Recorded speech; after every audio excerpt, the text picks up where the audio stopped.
وفی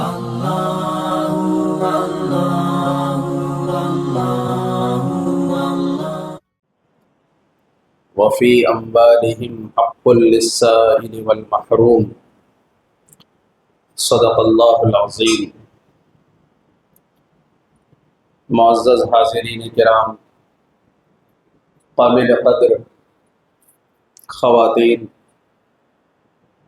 جیسا کہ گزشتہ کل یہ بتایا گیا کہ بہت سارے مسلمان رمضان میں زکوٰۃ ادا کرتے ہیں، اس امید پر کہ یہ ایک فرض ہے، اگر رمضان میں ادا کریں گے تو 70 فرضوں کے برابر ثواب ملے۔ تو مسئلہ بتایا گیا کہ زکوٰۃ دینے کا ٹائم پہلے آ گیا، مگر رمضان کے لیے اٹھا کے رکھنا کہ رمضان آنے کے بعد دیں گے، یہ پسندیدہ نہیں۔ ہاں البتہ اگر کوئی اور چند مہینوں کے بعد پے کرنا ہے لیکن ایڈوانس میں دے دیں، یہ سوچ کر کے بعد میں بھی ہوئے تو دینا ہی ہے، ابھی اگر دے دیں گے تو ثواب زیادہ ملے گا، تو یہ شکل پھر بھی بہتر ہے، لیکن حساب اس کا پکا رکھنا چاہیے۔ زکوٰۃ نہ دینے پر جہاں اللہ کے نبی صلی اللہ علیہ وسلم نے سخت ناراضگی اور سزاؤں کا ذکر فرمایا ہے، وہیں زکوٰۃ دینے پر اللہ تبارک و تعالیٰ نے اور اللہ کے نبی نے بڑی خوشی اور خوشخبریوں کا اعلان سنایا کہ جو لوگ زکوٰۃ کا اہتمام کرتے ہیں، اللہ تبارک و تعالیٰ ان کو بے شمار رحمتوں سے نوازتے ہیں۔ بعض روایات میں ہے کہ جو شخص نماز ادا کرے اور زکوٰۃ ادا کرے اور رمضان کے روزے رکھے اور کبیرہ گناہوں سے بچنے کا اہتمام کرے تو جس دروازے سے چاہے جنت میں چلے جائے، اور بھی بے شمار فضیلتیں آئی۔ اس لیے زکوٰۃ کو سمجھنا چاہیے کہ اللہ تبارک و تعالیٰ نے زکوٰۃ کا حکم کیوں دیا ہے، اس کے بے شمار فائدے، حکمتیں اور مصلحتیں ہیں۔ ایک فائدہ تو یہ ہے کہ اللہ تبارک و تعالیٰ دراصل یہ چاہتے ہیں کہ بندہ مال کی محبت میں گرفتار نہ رہے۔ مال کیا ہے؟ یہ میل ہے، یہ ایک ضرورت کی چیز ہے، اس کو اس کی حد میں رکھے، اس کو بہت زیادہ دماغ پہ سوار نہ کر لے۔ کہتے ہیں نا کہ سر کی چیز سر میں رہنا، پیر کی چیز پیر میں رہنا، تو ایسے ہی مال یہ ہاتھ میں ہو تو ٹھیک ہے، جیب میں ہو تو ٹھیک ہے، لیکن اگر یہ دل میں آ جائے تو اب یہ دلدل بن جاتا ہے، آدمی اس میں پھنستا ہی چلا جاتا ہے۔ تو اللہ تبارک و تعالیٰ نے زکوٰۃ کا حکم اس لیے دیا تاکہ بندوں کے اندر سے مال کی محبت نکلے۔ یہ دل اس لیے بنایا ہی نہیں کہ دنیا کی محبت کو بسایا جائے، یہ دل تو اللہ کی محبت کے لیے، اللہ کے رسول صلی اللہ علیہ وسلم کی محبت کے لیے بنایا گیا۔ تو بس انہی کو بسانا چاہیے اس دل میں، کسی اور چیز کو جگہ نہیں دینا چاہیے۔ یہی وجہ ہے کہ کون سا صدقہ زیادہ افضل ہے، تو کہا گیا کہ انت صدق وانت صحیح شحیح، تم خرچ کرو اس حال میں کہ تم تندرست ہو اور تم لالچی ہو کہ مجھے اور پیسہ چاہیے۔ تخشى الفقر وتأمل الغنى، راہ خدا میں خرچ کر دینے سے فقر کا تمہیں خدشہ لگا ہوا اور تم مالدار بننے کی امنگ اور آرزو رکھتے ہو، ایسی حالت میں خرچ کرنا اللہ کو زیادہ پسند ہے۔ اس لیے کہ اب یہ دو طرف محبت کھینچ رہی ہے، پیسہ چاہیے لیکن اللہ کی محبت میں جب اس کو خرچ کر دیا تو گویا کہ بازی لے کے چلے گیا ایمان والا۔ تو ایک طرف تو مال کی محبت نکالنا ہے، اور دوسرا اگر مال کو صرف اژدہے کی طرح رکھ کر ہم اسی پر مسلط رہیں گے اور سر سے لے کے پیر تک بنیوں کی طرح اپنے اوپر گھی اڑیلتے رہیں گے اور دوسروں پہ خرچ نہیں کریں گے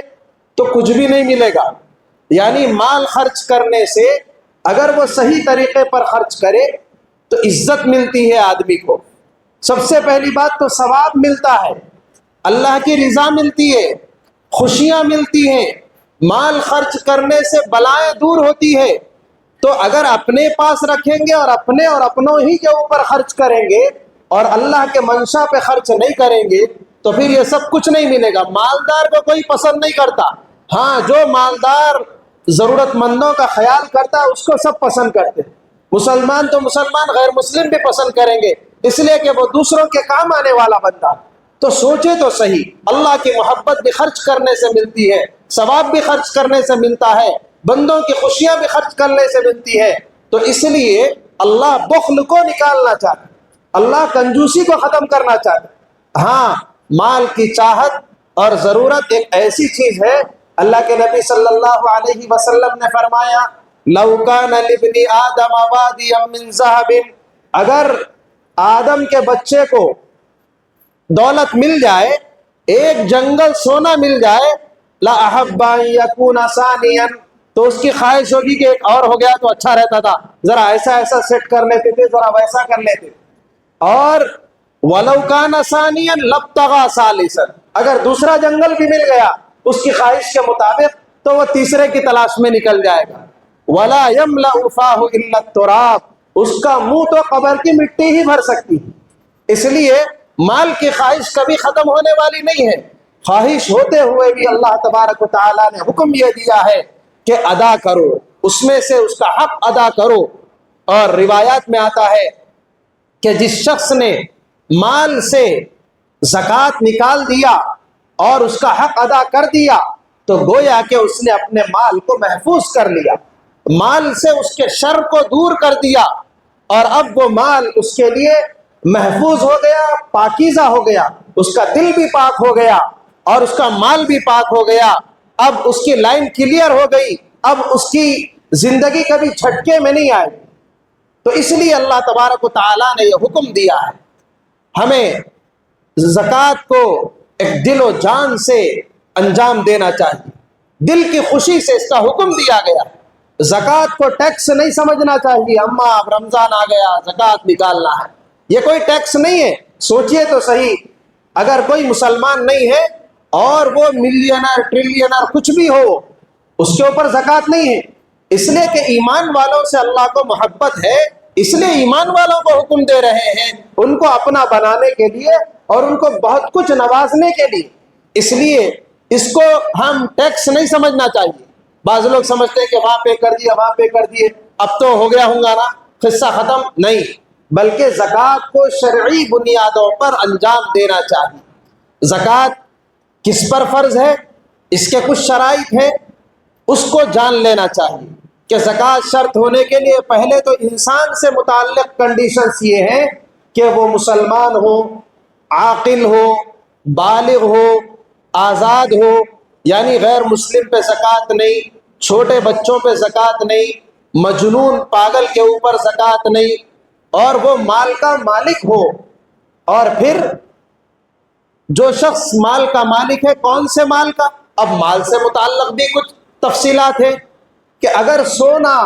اور چاندی ہے تو اس کی ایک مقدار متعین کر کے بتا دی گئی کہ اگر خالی سونا ہے تو 7.5 تولے سونا، اور خالی چاندی ہے تو 52.5 تولے چاندی، اور اگر تھوڑا سونا تھوڑا چاندی ہے تو دیکھا جائے گا کہ اس کو ملا کر 52.5 تولے چاندی کی قیمت کو پہنچتے ہیں یا نہیں، اس تک پہنچتے ہیں تو پھر وہ اللہ کی نظر میں مالدار ہے، وہ صاحب نصاب ہے، اس کو اللہ عزتوں سے اور بے شمار اجر سے نوازنا چاہتے ہیں۔ اب وہ چور دروازوں سے نکلنے کی کوشش نہ کرے، وہ اللہ کے سامنے پورے طور پہ حاضر ہو جائے کہ اللہ آپ نے مجھے یہ ڈگنیٹی اور وقار عطا فرمایا کہ میں صاحب نصاب ہوں، میں مالدار ہوں، میں آپ کے منشا کے مطابق اس مال میں سے نکالوں گا یہاں تک کہ آپ کی رضا مجھے حاصل ہو جائے۔ اور اسی طریقے سے کسی کے پاس صرف پیسہ ہے یا بزنس کا سامان ہے تو پھر دیکھا جائے گا کہ وہ کتنا ہے۔ اگر وہ سونے چاندی کی اس مقدار کو پہنچتا ہے تو پھر وہ بھی صاحب نصاب ہے، اور اگر وہ پیسہ اس مقدار کو نہیں پہنچتا تو پھر وہ صاحب نصاب نہیں ہے۔ ہاں، سونے چاندی کے علاوہ جو چیزیں ہیں، چاہے بزنس کا سامان ہو چاہے پیسہ ہو، اس کے لیے ضروری ہے کہ وہ اس کی ضرورت سے زائد ہو، یعنی رہنے کا گھر، استعمال کے کپڑے اور سواری اور خرچ، جو ضروری اخراجات ہیں وہ سب میں استعمال کرنے کے بعد بچا ہوا اضافی مال اور وہ بھی کتنا؟ سال بھر تک اس کو ہاتھ لگانے کی نوبت نہ آئی ہو، تو ایسا سیو کیا ہوا مال اس پر زکوٰۃ فرض ہے۔ اب لوگوں کے پاس یوں اگر کہا جائے تو ہاتھ میں کھیلتا ہوا پیسہ نہیں رہتا، مگر کئی ایک پلانوں میں جو ہے سو انویسٹ کرے سو رہتے، کہیں پر سستے میں پلاٹ مل رہا لے لیے، بعد میں جو ہے وہاں پہ مارکیٹ میں ریٹ بڑھا تو دیکھیں گے اچھال پیدا ہوا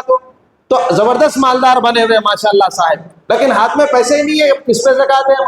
چٹھیوں میں پیسے بنے ہوئے ہیں، فکس ڈپازٹ کرائے ہوئے ہیں، طریقے سے پیسوں کو کھپائے ہوئے ہیں۔ اب کیلکولیشن کرتے ہوگا تو وہ سب کا نہیں کرتے، خالی اوپر کا دیکھ لیتے، ہاتھ میں پیسے کھیل رہے ہیں وہ دیکھ کے اوپر کی ملائی ہونا، تو وہ ہے تو مالدار سمجھتے، نہیں ہے تو بس اتنا ہی ہے سمجھتے۔ حالانکہ حضور پاک صلی اللہ علیہ وسلم کے زمانے میں جو زکوٰۃ نکالی جاتی تھی تو وہ خود حساب کرنے کا قصہ نہیں تھا، سرکار سے آدمی آ جاتا تھا، آ کے بولتا تھا بتاؤ بھائی تمہارے پاس کیا ہے، جائیدادیں کتنی ہیں، سونا کتنا، چاندی کتنی، جانور کتنے، پیداوار کتنے، سب سامنے رکھ کے انہوں کیلکولیشن کر کے بتا دیتے تھے کہ تمہارے کو اتنے اونٹا، اتنے بکریاں اور اتنی پیداوار اور اتنا جو ہے تم کو سونا چاندی کے درہم و دینار تم کو جو ہے صدقے میں دینا ہے زکوٰۃ میں، بس انہوں جو لکھ کے چلے گئے اتنا اسی وقت دینا پڑتا تھا۔ آج کل ہمارے اپنے اختیار میں ہے تو بہت کیئرفل ہو کے زکوٰۃ کا حساب کرنا چاہیے کہ کوئی چیز چھوٹنے نہ پائے، زکوٰۃ دے کے بھی نفل صدقہ اور خیرات دیتے رہنا تاکہ اس میں کچھ کمی رہ گئے تو اس میں تلافی ہو جانا۔ تو بہرحال زکوٰۃ کے سلسلے میں یہ بات ذہن میں رکھیں کہ اللہ تبارک و تعالیٰ نے جس کو دیا ہے، عام طور پہ عورتیں سونے چاندی کی مالک ہوتی ہے اور ان پر زکوٰۃ فرض ہوتی ہے اور ان پر قرض بھی نہیں ہوتا، تو اس لیے بعض لوگ یہ سوچتے ہیں کہ گھر میں خاتون کے پاس اوپر زکوٰۃ فرض ہے، اب میاں کے قرضے کا رونا روتے رہتے، ان کو قرضے بہت ہو گئے تو دوسروں کا رونے سے کچھ نہیں ہوتا، آپ اپنی مال کے اونر ہیں تو آپ کا حساب آپ کے ساتھ، ان کا حساب ان کے ساتھ، آپ کے پیسے کے وہ مالک نہیں، ان کے پیسے کے آپ مالک نہیں، تو اس لیے یہ ذہن میں رکھنا چاہیے کہ جن پر زکوٰۃ فرض ہے ان پر قرض نہیں ہے، تو ہاتھ میں پیسے نہیں ہے تو بھی ان کے اوپر زکوٰۃ فرض ہے، اس لیے کہ اللہ نے وہ حیثیت دی ہے، کوشش کر کے دے۔ زکوٰۃ میں یہ سہولت ہے کہ اگر ابھی پیسہ نہیں ہے تو اس کو قسطوں پر ادا کرے، لیکن کیلکولیشن حساب پکا ہونا چاہیے اور اس کو اہتمام سے ادا کرنا چاہیے۔ اللہ پاک سے دعا ہے کہ اللہ پاک ہم تمام کو ان حقائق کو سمجھنے کی توفیق عطا فرمائے،